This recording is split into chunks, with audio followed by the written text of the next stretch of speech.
being down here in Florida and being alumni of the University of Florida, I've thought about, we just lost power. That's really interesting. No, I think did the lights just go off or the power went off? Let me hit that switch. Hang on. Okay. Hey, Mitch, you want to go back and like cut this? You know what? Rich needs a t-shirt that says, "That's staying in."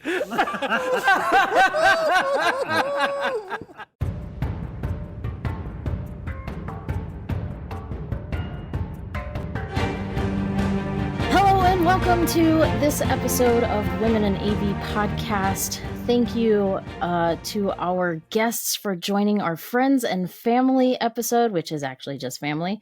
And so my family that's joining is my husband, Joel. Hey, Joel. Hey, Erica. Thank you for having me and admitting publicly that I'm your family. I think that's great. Well, if they don't know by now, I don't know.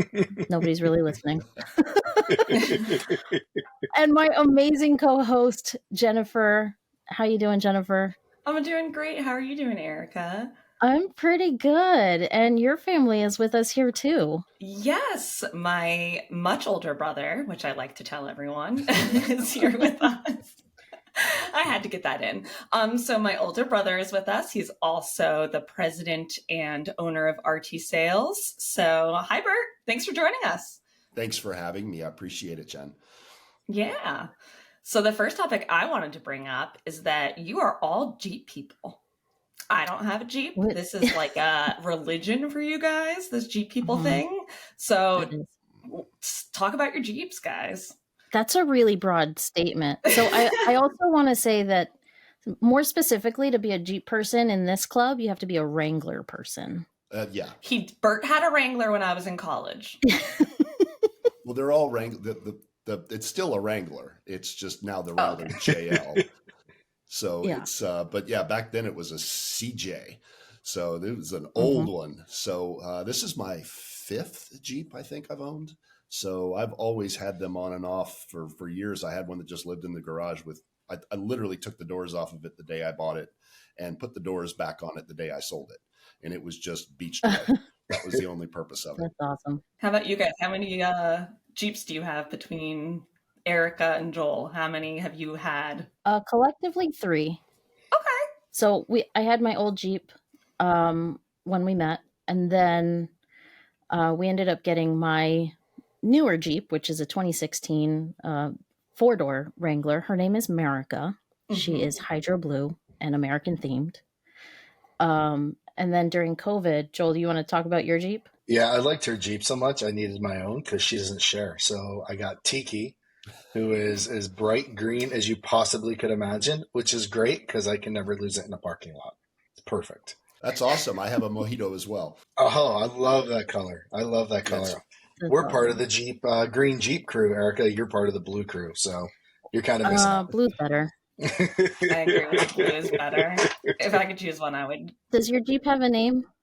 No, I haven't done that yet. I don't do names. I don't do ducks. I haven't gone down either of those roads. I get the ducks. They are in my garage up on a shelf, but I can't do the, 6-foot long line of ducks in your windshield. I just don't do it. I'm okay with that, but not naming it, that's rough. That's borderline not a Jeep person, Bert. I mean, I know.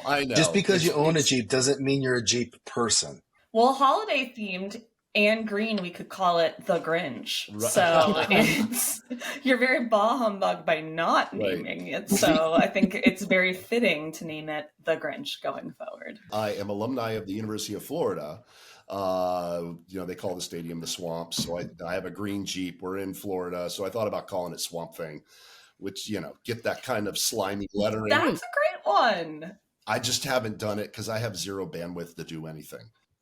Jennifer, it sounds like a sticker gift that should be able to come for Christmas. You can probably still get it. Yes. There you go. Yeah. You need to get too specific. We'll help you figure out sizing. Yeah, we got it. We can help you with that. I did take off the trail rated badge and replace it with a beach rated badge, though. That was very important. Good. Yeah, I've actually never given Bert a sticker. If that makes you guys feel very loved, Bert has yet to. His wife's got a Jen sticker that I've made for her custom of her dog. Erica's got Joel's got a tiki sticker. Bert, I will make you a Swamp Thing sticker. Awesome. Thank you. That's what you're getting for Christmas. Solved. Easy Christmas present. So we were talking about ducks a second ago, and for those that don't know, the duck thing, I'm pretty sure came around because of the pandemic, and people wanted something positive, and so they started leaving ducks on other people's Jeeps, just like sending happiness. So one of our things that we do for Thanksgiving every year, we go on a cruise, and people started hiding ducks all over the cruise ship, and people were going crazy, like searching for them, to the point where like kids were going in the bushes.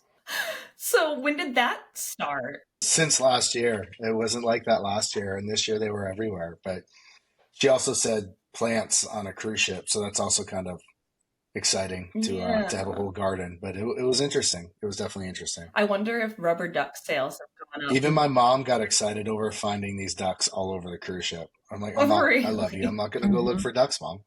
Hey, if that's her thing. But yeah, so if it started, I didn't know the Jeep thing happened during the pandemic for ducks, and the cruise thing has definitely been during the pandemic. So where's everyone buying their rubber ducks? Is Amazon getting sold out? Oriental trading. There's so many different types too. It's crazy.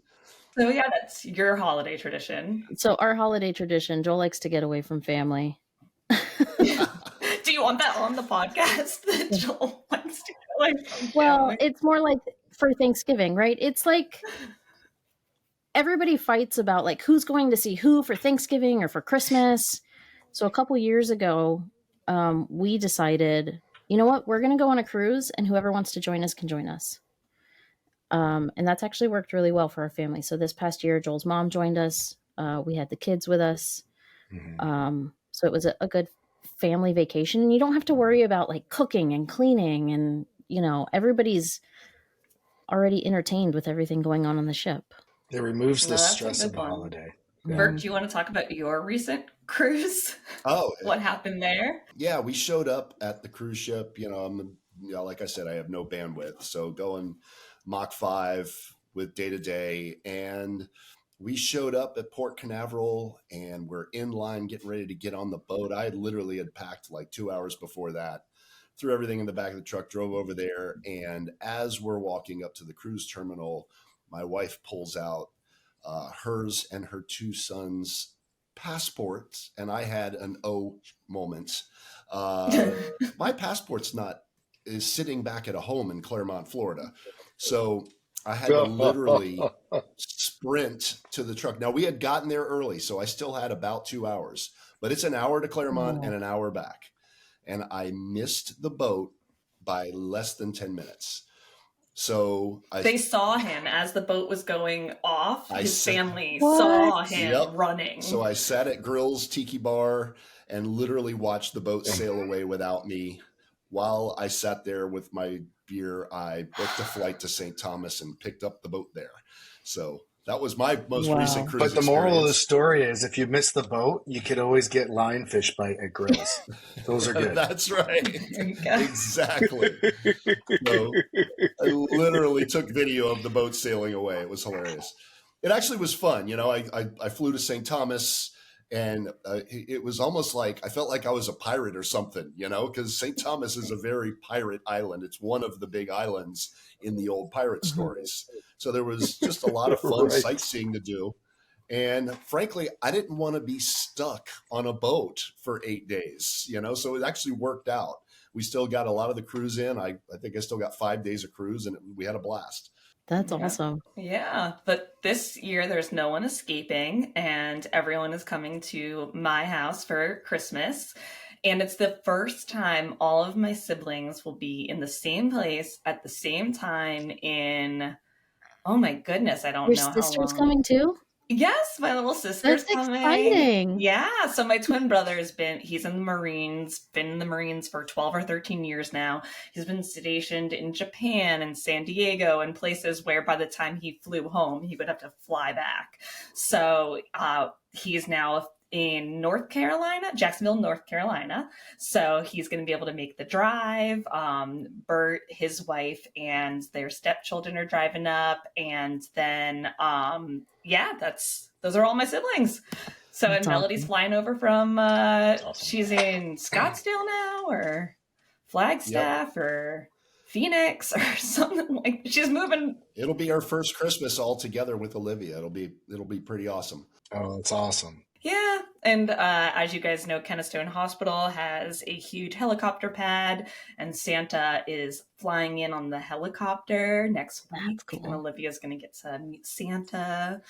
So that's really exciting. That's But cool. as we're talking about holiday traditions, Bert has very strict holiday rules. And so I've They're not always rules. kept them, and they're rules.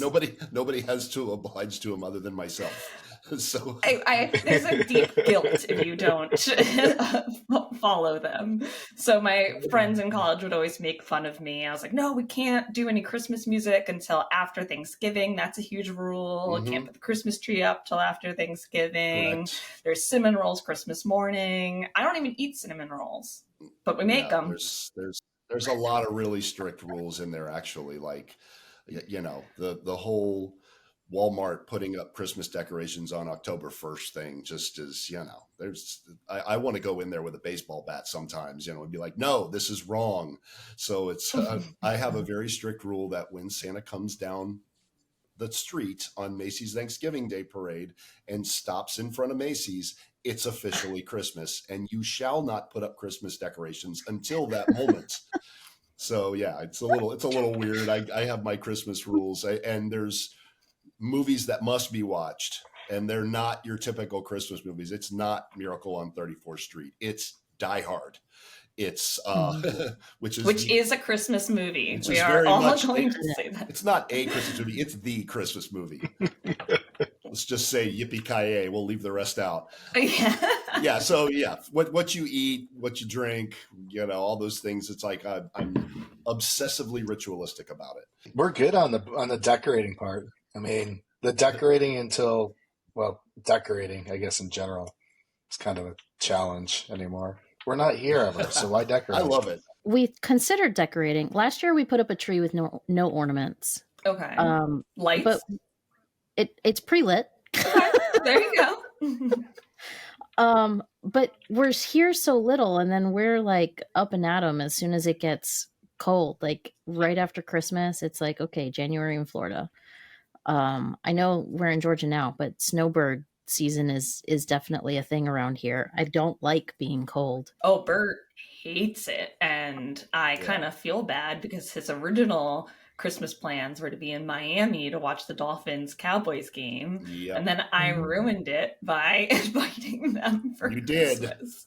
I was with Chris watching the Cowboy game last night, and he was like, tell me again why you're not coming to the game. And so I threw you under the bus with him yet again. So good. That's fine. That's fine. So I know what I did. So I have to definitely follow all of the Christmas traditions. Die Hard needs to be playing on all TVs at all time. So plenty of cinnamon rolls. I've got cookie dough already made. So I have a question, because there's not a lot of this out there. I mean, all of us are in the same industry, but we also, you and your brother and me and my husband, independently but together, we work at the same company. Yes. Joel and I work together, and you and Bert work together. So what is that like when you have the rest of the family around? I know you have other family members that also work with you guys, so I can only imagine what that family dynamic looks like. Do you talk shop at the table? Yes. We definitely do. Well, Bert and I do, at least. And for me, I've never liked the rule. We've had family members in the past that aren't in the industry say, no talking shop, no, like, not at the table and all that, or that we're going this whole holiday and you're not allowed to bring up AV, you're not allowed to bring up the company. But it's our life, and it's one of the huge things we have in common. We love the industry, we love what we do, so we just kind of feel like we should be able to talk about it, and so we do. And yeah, we get ragged on a little bit, and we obviously talk about other things, but we talk about AV. we work in a cool industry. It's fun to talk about. We don't talk about, business numbers and stuff like that. We talk about cool products and the toys that make this industry so much fun. Yeah, speaking of, so that's another reason why I think that we should be allowed to talk AV at the table. Is it's just going to become everyone's going to be speaking AV at the table in 10 years because it's going to be in everyone's lives. It's just the technology. I don't is talk about work over. ever at a table, Jen, ever. Really? Like dinner table. No, never. I don't take calls. No, pretty sure. I ate dinner with you and we definitely talked about AV. I think that might be a little white lie. Yeah, it definitely was. It was Italian. Don't tell Santa. Don't tell Santa. Well, I should be okay. we talk about work all the time. Yeah, and I think it should be allowed. This whole work-life balance thing, if you love your job and it's not unhealthy for you to talk about it, why not? I've had so many good memories around the holidays. I remember Lance Fader. He's still at Extron, good friend. I helped him buy his wife a coffee pot one year, right, for Christmas. We go shopping together for his wife. I would always go to Indianapolis because downtown Indianapolis was beautiful, and I always want to get one more trip there. And there's all these different things that I remember over all the different companies I worked at that come around Christmas. We have a couple people that are coming into town. They're coming to do business, but tonight going to go out and just have a little get together since I can't be with the whole team, which is nice. So it's hard to not bring up those memories and those discussions at the table because they all make us who we are, regardless if people want to talk about it or not. And usually they did fall around something that was probably kind of cool, right? That brought us to some of those places in the first place. I think that's an interesting point too, though, that what we do for work is not just limited to work. My friends are in the industry. So, it's not just professional, it's also my personal interests that revolve around the industry that happen, to come up as a topic. Do you guys get the I could never work with my husband, I could never work with my wife a lot? Often, but you know what I tell them? I don't work with my wife because I don't. Well, no, it's something that we do. We're very, very, very, it's very important to us that Eric is Erica and Joel is Joel, and we make sure that there's that separation. So with our work stuff, we don't take advantage of that relationship at all. When we're talking work, she's the best coworker I've ever had, regardless if we're married or not. She truly is. And the benefit to that is it ensures it doesn't ever get in the way, right? We have our own paths, we have our own goals, we have the own skills that we want to grow on. So people say that all the time. I'm like, well, I couldn't be with my husband all the time or my wife all the time. Granted, I'm never home. I am today, but I'm typically traveling. So that's not too big of a deal. But she's a huge sounding board for me to bounce ideas off of. And she has been, because we've worked together at this point, 5.5 years out of the 7 years that we've been married, 7.5 years that we've been married. Over 2 different companies. Mm-hmm. That's awesome. Yeah, Jennifer's been running around the office since she was about a foot tall. So some things don't change, bro. Some things don't change. So we literally grew up together in this industry. So, talking about it is like, whatever, there's no restrictions there. Yeah, none at all. But I do get I could never work with my sibling from people a lot. And I do remind them that I have a total of 3 siblings and Bert's the only one I could work with. So I would be fine with my other siblings working with them. It would just be a way different dynamic. Yeah, there's exactly 20 years difference between our father who started the rep firm, myself, and Jennifer. So it's a 40-year span there. Yeah, it's exactly 20 exact years, almost to the month. So it's a pretty interesting dynamic. When I got into this business through our father when I was 20. And he was 40, and that was the year Jennifer was born. So it's an interesting family dynamic with us. Yep. And then everyone in our family was born in a year that ended in 9. And so we thought that in 2019, like that's the only year I would be able to get pregnant. Like it wouldn't happen any other year. Like this was in my brain. I thought it's just like a family phenomenon that it would never happen.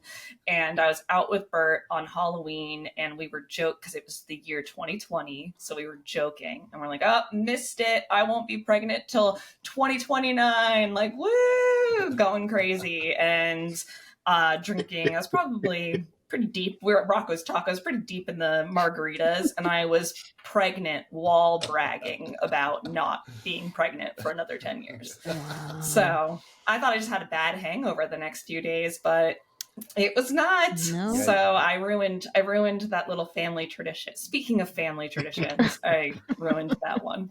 I want to talk about some cool stuff that we've seen this year. Maybe things in the industry that you were excited about.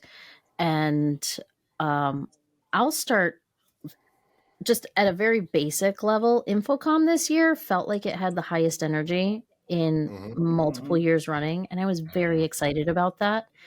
And I like seeing how other manufacturers are wanting to work more together. And I'm excited to see what that looks like in the future without the dependency of having like a programmer bringing those things together, you know, as a separate third party. Yeah, no, it's the energy at the show was insane. I mean, I just, you know, we being here in Orlando, based in Orlando, Infocom Orlando is Mach 10 with your hair on fire. And we were able to just step back for a few minutes here and there and just soak it all in because we went through that awful Infocom back in 2021. That was a non-trade show event. We were there. And it was so awful. So to be able to have that show be what it was this year, it was awesome. Yeah, I got CTS of the year that year, and I was like, this isn't fair. Can I do it again when there's a real Infocom? Like, there's no one in the audience. No one's seeing this. It's yeah, it was rough. So other things that we did this year, Joel, you did something exciting. Yes, you did. Yeah, well, I'll start with something simple. We went on a cruise for New Year's last year. It's not, we don't go on cruises all the time. It's just been a stint in the last couple of years. But the excitement of seeing how the AV was put together on that cruise, even so far to go and open up the back of the display and see how they mounted the display in the stateroom. Seeing how that's infiltrating everywhere was pretty key. And here's three of us geeks, my son's included. He just started an AV this year, Aiden. And we're looking behind the TV and trying to figure out how it's connected and what are all these pieces. There's not too many people that get excited over that, but we definitely did. But I had some pretty cool experiences. One, I was at the opening night of the Sphere, and the second night that the Sphere was open as well, to see U2. And the immersive, it's hard to even put in words. I stood next to Joe A on the floor the first night. And the second night, I stood up in the stands, where usually you want to be in the floor for a concert.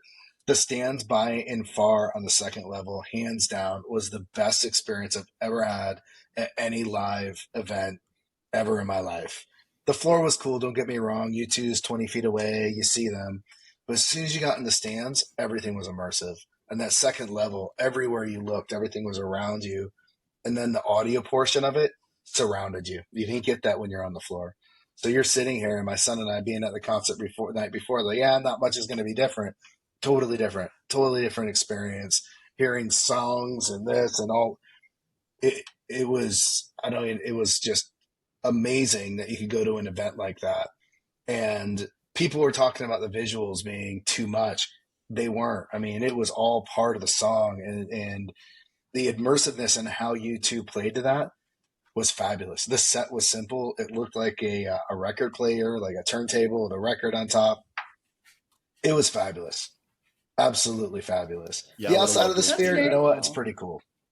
Outside's pretty cool. The inside, though, it blew my mind. At first, we didn't even realize that the projection was a projection. It looked like it was the actual walls till Joe Way and I are like walking and staring like this close to the screen and like, oh my goodness, that's not the wall. That's actually a projection that looks like, I don't know. I mean, it almost felt like you were in a biodome or something at first. It was pretty crazy. Wow. It was slick. It was a really slick experience. I'm hoping U2 comes back for that because And Infocom's going to be in Vegas, so we should all go to the Sphere Experience. Fish is the next band that just got announced to be in the Sphere. okay. Not my type of thing, but I think that would be a pretty unique experience seeing Fish in there. Is that who's gonna be there when we're all in Vegas? Either Fish or no one. They have an experience, which is pretty cool. I haven't seen it, but they got air cannons and fog cannons, and their seats are haptic. So if you sit in the right seats, you can feel the whole environment kind of take off. I want to say it's probably $80 or something like that if I remember, but I would like to see that if I have an opportunity when you're in Vegas, because you get to experience the technology in all its glory. It's in a very impressive venue. I don't know if they're going to be able to duplicate it due to cost. I mean, the tickets weren't that expensive when you think about it. And so I always kind of wonder when I bought the ticket, how they're making money. It was affordable, a couple $100, not cheap, but for that type of experience was a bit surprising to say the least. That's your typical Vegas show price. So it's, right. That's pretty affordable considering what they've got invested in that thing. Yeah, I definitely want to go when we're in Vegas. Yeah. That's where we're meeting this year. Selling direct view LED, just seeing how massive that thing is. It's like, they've got to sell thousands and thousands of tickets just to pay for the LED. So it's just for the LED. It's pretty mad. Yeah, just the LED. Let's forget about hiring a band like U2, which can't be cheap. Right. So did they obviously had to almost, like when you rehearse, they were rehearsing with the video, I'm guessing, and making it all work together. That must have been pretty insane. The timing has to be basically pretty perfect to make it work. The only people that knew about what it looked like for rehearsals weren't even the workers that worked there. It was the crew. The workers weren't allowed to see any of the show until the day the show opened. We were talking to them. They had an all black curtain off. They couldn't look inside. Nothing. It was, and it was pinpoint perfect right to the time. It was pretty impressive. And they're pretty used to doing bombastic shows like that, so it wasn't a new thing to them. That's correct. For sure. No, not to you two, which makes sense why they brought them in, right? Because that is what they do when they do their shows. Yeah. Exactly. I went to 2 shows of the Spaceship Stadium tour, which was at that point, that's the biggest thing I've ever seen. Yeah. Bert, was there anything phenomenal that you saw or did this year that you would reflect on? Nothing at that level. No. The cruise ship that I went on that I eventually picked up in St. Thomas was the biggest cruise ship in the world. It was the Oasis of the Seas. It literally was so massive. I was on it for 5 days, and I think I missed out at least half of the bars and restaurants that there were available to go see, to go eat and drink at. I missed a couple of the shows. It was literally, I spent the entire time going, how does this float? How is this even possible that this thing is floating in the ocean? We'll bring on a cruise, Bert. We'll get you around the ship. No problem. Do you know how much depth is actually in the water? The boat? Very little. Yeah, very little. It's only like 35 or 40 feet. Just in the high 30s. Yep. And that boat has like 19 stories. Yeah, I think that's what the number was. It was like 19 or 20 decks on that ship. And I just, I used to get seasick on big boats. I can go out on little fishing charters and in rough seas and be perfectly fine. But big ships rocking back and forth used to give me really bad headaches. And so I went prepared with the patches and everything. And I didn't even notice it moving. I mean, the stabilizers they've got in those things now are so amazing. And just that was probably as far as, and on our side, the show, the AV on the show, we do a lot of work with those cruise lines through the brands that we represent. Everything from the LED to the loudspeakers. And so, of course, I spent the whole time being a gear nerd, walking around, taking pictures of video walls and loudspeakers and things like that. And just all the other tech involved with it there from an entertainment standpoint. The show, it was Broadway theater quality. Absolutely. Show stuck right on the back of the boat. It literally was a massive theater with all the audio, video, lighting, everything. Just incredibly impressive. Yeah, that was something that stood out for me too when we did our cruise. Same thing, you know, it's in that same huge class of ship. They had Broadway the musical was like the headlining show, and it was absolutely Broadway quality, but their use of LED walls in their set designs, their use of 4-point harnesses within an auditorium, oh yeah, is incredible. Incredible. I mean, it was hairspray on that show. It was amazing. Yeah, the mix of the 3D projection on the surfaces combined with the direct view LED was just epic. Jen, how about you? Do you have anything to reflect on? Yeah, actually, one of them is with you when you took me to stand on the sidelines at the Falcon Stadium and just seeing how, like, it's a soccer game, so I wasn't expecting it's Atlanta United Stadium when Atlanta United's playing, Jennifer. No football. We'll take Mercedes-Benz Stadium. Yeah, it was in Mercedes-Benz Stadium, and I don't know. See, that's the thing. I was asking Erica so many questions about soccer. I was like, when are they offset? Where was that our team? Like, I was totally lost, but I was taking in all of the AV. It was so incredible. Even the pyrotechnics were amazing. And it was like, wow, I don't know. I thought they would I don't think they had the dome open, but they had everything else going. They did not hold anything back for that game, and it was really truly an incredible experience. You went to that stadium for Dean's thing, yes. I was up in the nosebleeds, and they only had one side seated because you're looking down, watching obviously a marching band's thing, but with it's DCI drum corps. Yes, but with Erica, we were standing. I kept thinking I was going to get hit in the face with a soccer ball, but that's how close we were, and you could really take the AV in, and it was really cool to just be on like you were saying, Joel, you were looking at the back of things on the cruise ship. I was looking at the back of the LED wall that was the banner going around. I'm like, oh, it's cool that you can actually see how this is all connected. And there's a tech walking around, and it's pretty amazing. That was awesome. And we got on TV. Joel saw us on TV. I did. I took photos and sent them on, and it was great. I was watching the game from wherever I was. So, hey, I'd like to take an opportunity to ask you guys a question, Jennifer and Erica. It's a season of giving, and oh boy, and the reason why I ask, yes, Jennifer, you can get me a present if you want. You're more than welcome to. I'll accept it. Great. The reason why I ask though is you guys have been doing something I feel is pretty great, giving your time, money, other things to Rosie Riveters, and I don't know if anybody's really asked you the why you're doing that. And during the season of giving, why are you guys doing that? Like, why is that really stand out? Because again, I know you're starting your fundraising, some of these other things, but right now's the time that we look out for others, more so than not. We should do it year round, but all of us think about it now. Why are you guys doing this? What's calling you to do this with Rosie Riveters?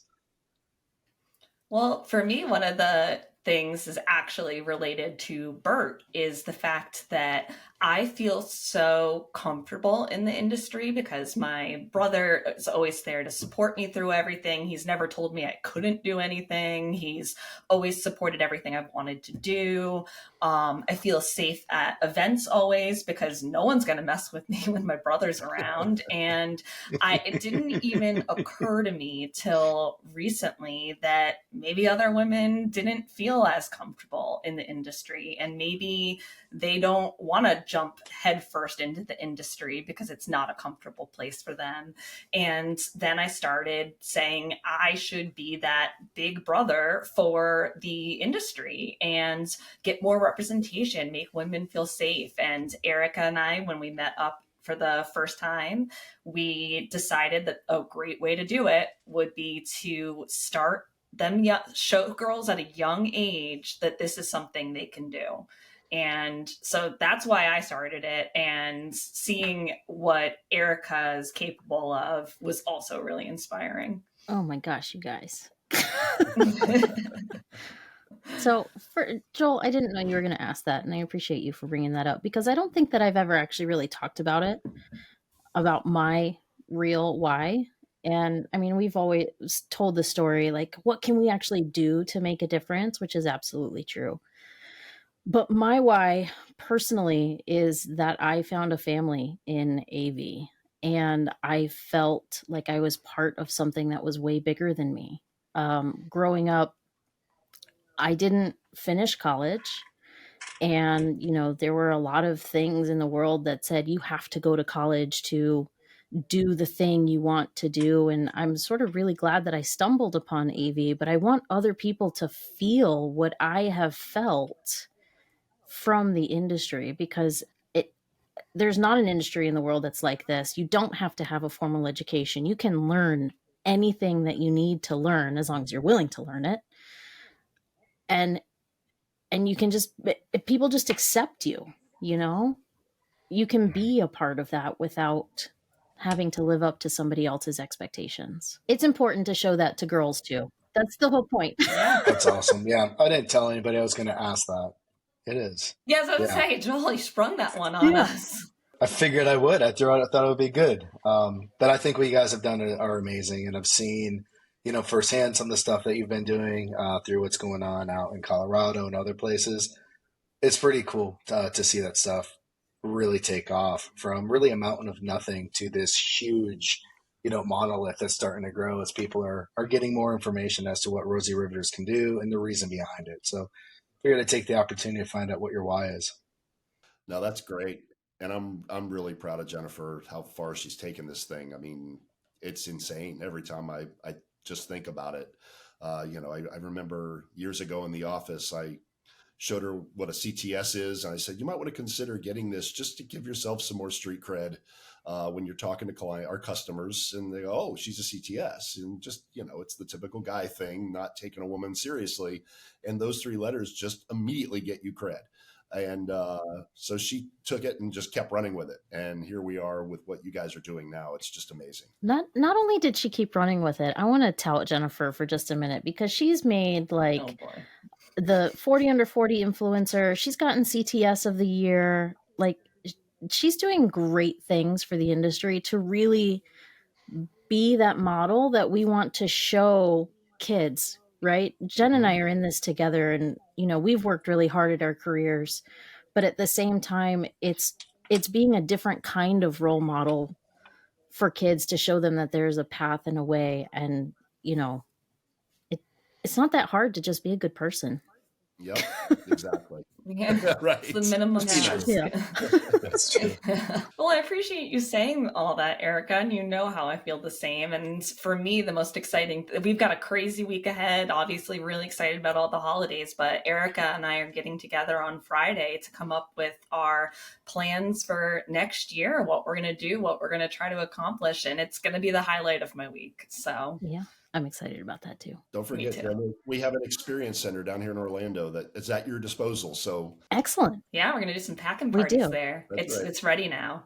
You just gave us open access to your office, right? To your experience center. It's here for you. Yeah. Okay, perfect. You got to get on the calendar, but it's here for you. Gotta get in line, right? But it's here for you. All right. I appreciate you all for joining us today. Bert, how can people get a hold of you? Tunks at RTSales is the best way, because I do most of my communicating via email. Okay, excellent. Joel?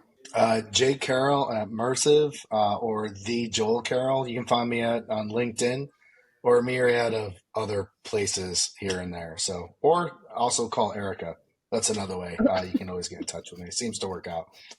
That's how people get in touch with Bert too, I have to say. Yeah, scheduling this whole thing, Jennifer was going back and forth with Bert's calendar, and I was going back and forth with Joel's calendar, which this was like an act of God to just get all of us together. That we're here. that we're here. The next 4 days I'm on the road, so thank you very much for punting it back to Monday. What a crazy end of year. Yeah, I know. It's always crazy. Travel ends on Friday, so I'll have 3 weeks of no travel other than Christmas travel, of course, but in terms of business travel, so I'm excited for that. Same for Joel. Yeah. He's going on his last trip. tomorrow. Yep. Not like ever. Most likely. Right. No, for the year. Most likely. His We'll see. last We'll see. trip. I still have a few days For to the year. book next week. You never know. All right. Well, thank you everybody for joining us today. Thank you, Jen, as always. And we hope that you all have a wonderful day. The network for the AV industry.